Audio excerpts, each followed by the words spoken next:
the pursuit of music, professionally or not, is so fulfilling to the spirit that I just don't think it can be a bad thing. I don't think it can ever be a bad thing, regardless of whether the young person ends up a paid professional musician or not. Or maybe they're a professional position and they're unpaid and they're just living hand to mouth, but it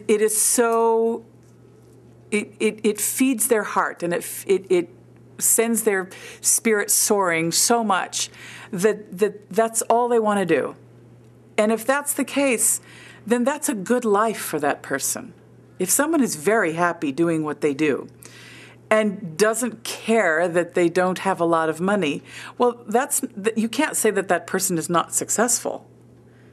That person is very successful. They're happy and content, and they're doing something that gives them a great deal of joy and probably is bringing satisfaction and joy to the people around them in their circle. And whether that circle is just their roommate and their cat, or whether that circle is 50,000 people in an arena, in a way that's almost immaterial. I think that, interestingly, I had a young man whom I recruited in here as a freshman. He was headed for business school. He came from a business background. In fact, he came from a diplomatic background. And he was headed for business school. And his mother had said to me, "Oh, our son just loves opera. He's singing all the time. He loves to sing. And I think he has a beautiful voice." I said, "Really?" And so he happened to be there, and we were at a restaurant, and I said, "Come with me." I took him out to the parking lot with the valet parkers. And I said, "Sing something for me. What do you know?" And he said, "Right here." And I said, "Look, honey, if you want to sing, you can't be bothered by by looking stupid or who's listening. If you want to sing, you sing for me." So he sang right there for the valet parkers. He sang an aria by Mozart that he had learned.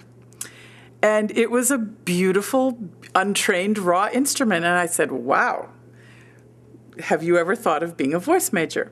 So I recruited him in. And he was shocked to find out how much work it was. Shocked. He thought it was going to be just some little easy thing to do.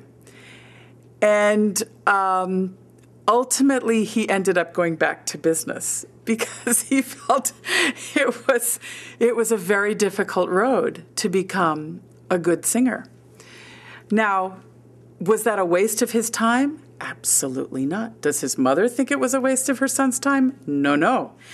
In fact, the whole family says this is the best thing that could have happened to him, because now he's going into business knowing that he has this artistic side of himself that he could resurrect as an avocation at any time. It makes him a more informed, appreciative audience member. When he becomes very, very successful and has lots and lots of money to throw around, then he can become a philanthropist and a donor, and he can turn his money back into the arts where it will be most appreciated. And so it was not a waste of his time. Will he be a professional singer? Probably not.